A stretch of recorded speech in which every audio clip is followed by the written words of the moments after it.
Kadal raksasa roh api terbang 100 kaki ke udara. Berapa banyak kekuatan yang dibutuhkan untuk melakukan ini? Kemudian, kilatan petir yang seperti benang menyambar. Di ujung kilatan petir, sosok Xiaoyan tiba-tiba muncul. Dalam sekejap, sosoknya menjadi puluhan ribu kaki panjangnya, langsung melampaui kadal raksasa roh api. Hari itu, tinju seperti parit itu sebesar dan mengejutkan seperti meteorit yang jatuh. Tentu saja, pada saat ledakan itu, ia langsung memberikan tekanan besar pada segala sesuatu di sekitarnya. Kadal raksasa roh api tidak dapat menghindari pukulan itu, tetapi tubuhnya meringkuk menjadi bola. Seperti bola, tinju Xiaoyan mengenainya, dan pertahanannya di luar imajinasi. Ia mampu menahan pukulan cermin kuno Yuan Shen. Dan kadal raksasa roh api ini belum musnah. Alasannya, saya pikir ia memiliki pertahanan yang sangat kuat.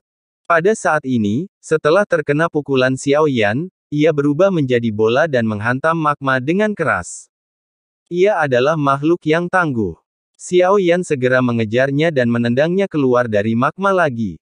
Metode serangan yang sama, tetapi ketika pukulan kedua mendarat di roh api, baju besi kulitnya yang kokoh dan berat. Ada suara berderak. Api keluar dari tubuhnya, dipenuhi dengan gelombang kekuatan penghancur. Itu benar-benar menghindari ruang dan langsung menuju Xiaoyan. Gumpalan api itu tampak bukan apa-apa. Tetapi ketika jatuh pada Xiaoyan, itu meledak dengan aturan penghancur yang luar biasa. Sosok Xiaoyan yang puluhan ribu kaki menghilang dalam sekejap. Dia berubah menjadi sosok biasa untuk dihindari, tetapi gumpalan api yang dipenuhi dengan kehancuran tidak menghilang. Sebaliknya, mereka menyapu ke arah sosok-sosok di sekitarnya. Sial, orang ini hanyalah orang gila. Melihat bahwa operasi Xiaoyan gagal membunuhnya, dan dia juga memancarkan api yang penuh krisis.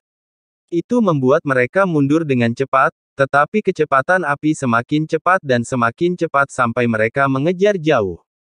Ledakan dahsyat tadi, meskipun tidak mengenai sasaran secara langsung, juga terpengaruh oleh daya hancurnya. Gagak biru dari paviliun Jiusuan Jindan melesat mundur bersama dua orang di sampingnya. Semua pakaian di tubuh mereka hancur berkeping-keping, dan mereka semua terluka. Ada juga dua orang dengan koreng di tubuh mereka. Mereka tidak memilih untuk menghindarinya, tetapi secara paksa menyerap api penghancur tersebut. Bahkan alis Xiaoyan terangkat saat melihat ini. Adapun api yang menyerangnya secara alami tidak dapat mengejar, dan dia tidak menderita kerusakan apapun, tetapi pada saat ini, Xiaoyan memperhatikan kelemahan api pemusnahan. Meskipun api ini menduduki peringkat pertama, karena kekuatannya adalah yang paling menakjubkan dan memiliki aturan kehancuran, kelemahannya juga terungkap. Butuh waktu untuk melepaskan kekuatannya, dan jika kecepatannya cukup cepat, itu dapat dihindari. Mata Xiaoyan berkilat. Dia bergumam, tetapi aturan di dunia ini semuanya seperti ini. Ada kelebihan dan kekurangan. Tidak mungkin menjadi sempurna, tetapi aturan dalam tubuhku dapat menebusnya. Jika kamu mengendalikan musuh, dijamin bahwa kamu dapat mengenai musuh dan membunuh musuh, peluangnya pasti akan meningkat pesat. Pukulan ketiga, Xiaoyan, yang tidak terpengaruh, mendekati kadal raksasa roh api itu lagi dengan kecepatan tinggi.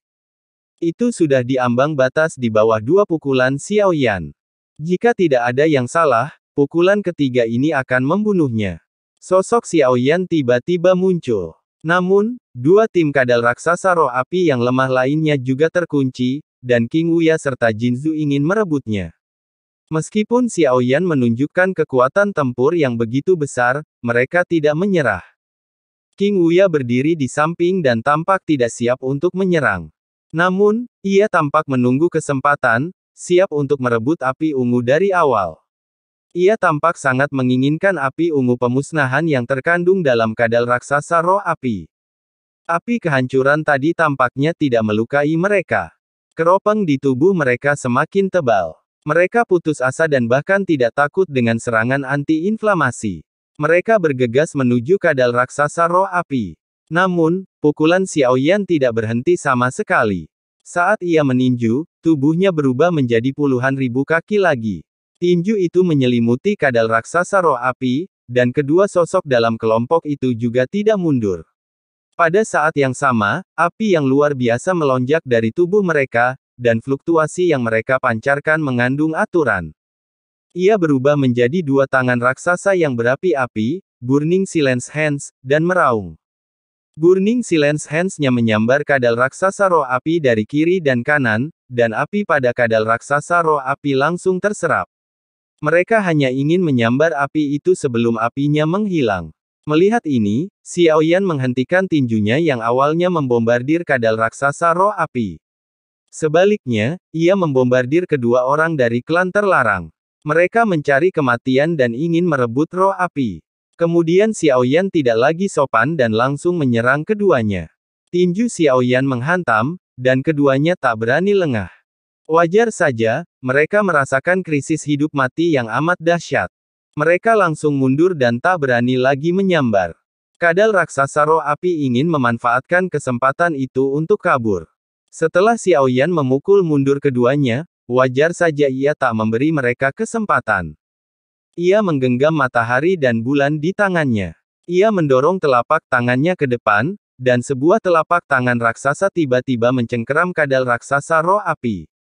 Ia meremasnya kuat-kuat. Dengan suara keras, kadal raksasa roh api itu hancur berkeping-keping.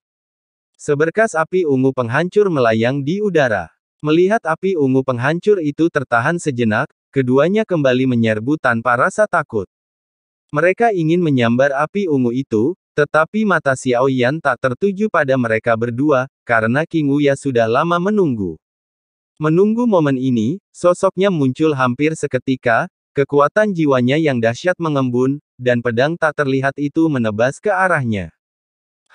Aku sudah berada di puncak alam void, dan tidak masalah bagiku untuk menghentikanmu. King Wuya, kau tahu Xiaoyan sangat kuat. Jadi dia tidak berniat bertarung dengan Xiaoyan, dia hanya ingin memperkuat apinya, tetapi King Wuya jelas tidak tahu apakah dia akan bersaing dengan kekuatan jiwa sekarang. Xiaoyan bisa mengalahkannya sampai babak belur. Chang Qionghan, gumam Xiaoyan dalam hati. Dia sudah lama tidak menggunakan keterampilan bertarung jiwa, tetapi dengan kekuatan jiwa dari alam hasrat saat ini, bahkan keterampilan bertarung jiwa tingkat rendah pun masih bisa mengerahkan kekuatan yang baik. Serangan jiwa ini tidak hanya menyasar King Wuya, tetapi juga dua orang yang dikurung, totalnya 5 orang, tiba-tiba menunjukkan ekspresi terkejut. Melihat batu api ungu pemusnahan, seolah-olah mereka melihat hal yang paling mereka takuti dalam hidup ini. Mereka segera mundur. Mereka bahkan takut berteriak. Apakah ini cermin giok? Xiaoyan melangkah keluar dari mulutnya dan menelan api Jimmy Zi ke dalam tubuhnya. Pada saat ini, api ungu pemusnahan kedua muncul di bawah 7 elemen, dan saya tidak tahu bagaimana api ungu itu. Masih ada berapa lagi? Aku hanya merasa api ungu ini tidak terlalu murni. Lebih seperti terkondensasi di sini dengan sendirinya. Xiaoyan tidak lagi peduli dengan kelima orang itu. Tidak perlu membuang waktu. Kekuatan jiwanya kembali menyapu, mencari api ungu berikutnya. Meskipun aku belum tahu apa itu sekarang, karena semua orang sedang memperebutkannya, itu berarti pasti sangat berguna. Masih ada 2 cabang yang seharusnya memiliki sedikit nansya, jadi mereka masih ada. Tapi dengan kekuatanku saat ini, semua bisa dibunuh.